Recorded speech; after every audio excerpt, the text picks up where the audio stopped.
Hello बच्चों, आज हम पढ़ने जा रहे हैं वर्ण विचार। जैसे ही मैंने बच्चों आपसे कहा कि वर्ण विचार, आपके मन में एक क्वेश्चन आता है कि आखिर ये वर्ण है क्या। तो सर्वप्रथम इसी का अर्थ पढ़ते हैं। वर्ण भाषा की सबसे छोटी इकाई जिसके टुकड़े नहीं किए जा सकते, उसे बच्चों वर्ण कहते हैं। जैसे अ, क और इकाई को ध्वनि भी कहते हैं। कई बार कहते हैं कि भाषा की सबसे छोटी ध्वनि। अब इसका अर्थ जानने के बाद हमारे मन में आता है कि वर्ण होते कितने हैं। वर्ण दो प्रकार के होते हैं, स्वर और व्यंजन। अब ये स्वर क्या है?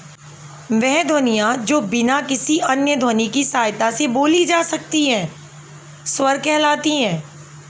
स्वर में केवल एक ही ध्वनि होती है जो दूसरी किसी ध्वनि का सहारा नहीं लेती। ये भी क्वेश्चन पूछ लेते हैं, स्वर में कितनी ध्वनियाँ होती है? एक। किसी दूसरी ध्वनियों के सहारे से स्वर नहीं बोले जाते। अब क्वेश्चन आता है, स्वर होते कितने हैं? बच्चे कंफ्यूज, कहते हैं 11, कोई कहता है 13। तो बच्चों स्वर 11 होते हैं। अ, आ, ई, उ, री, ए, ऐ, ओ, औ। ये 11 स्वर हैं। अ, ई, उ। इसे प्राकृतिक स्वर भी कहते हैं। एग्जाम में क्वेश्चन भी आ जाता है। मूलतः बच्चों स्वरों की संख्या 11 है। अंग और आहा ये दोनों अयोग्यवाह हैं। इन्हें स्वरों में नहीं गिना जाता। ना ये स्वर है ना ये व्यंजन। स्वरों का वर्गीकरण कीजिए। स्वर कितने प्रकार के होते हैं? तो बच्चों स्वर 3 प्रकार के होते हैं। ह्रस्व स्वर जिसके उच्चारण में कम समय लगता है वह ह्रस्व स्वर है, जैसे अ, ई, उ। दीर्घ स्वर जिसके उच्चारण में ह्रस्व स्वर से दुगना समय लगता है, जैसे आ, ई। और प्लुप्त स्वर जिन वर्णों के उच्चारण में ह्रस्व स्वर से 3 गुना समय लगता है, उसे प्लुप्त स्वर कहते हैं। बच्चों जैसे ओम, या आपने देखा होगा एक माँ अपने बच्चे को बुलाती है रामू।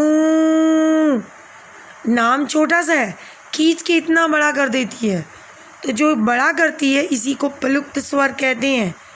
और अक्सर आप नाटकों में देखते हो, बोला जाता है राजाओं के राजा।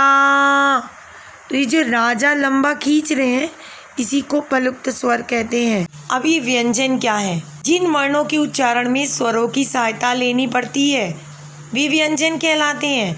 जैसे क, ख, ग। जब भी आप बोलेंगे इनके साथ स्वर जुड़े ही होंगे। तो व्यंजन में कितनी ध्वनियाँ होती हैं?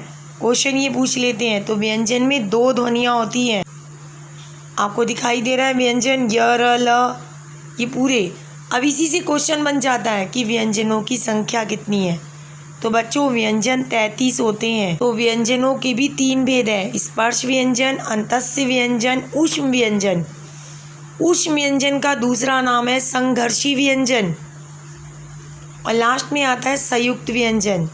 एग्जाम में पूछ लेते हैं अंतस्य व्यंजन कितने होते हैं? 4।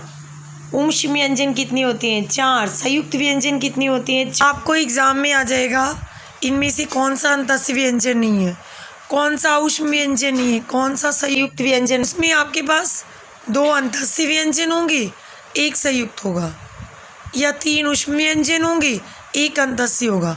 आपको पहचानना है।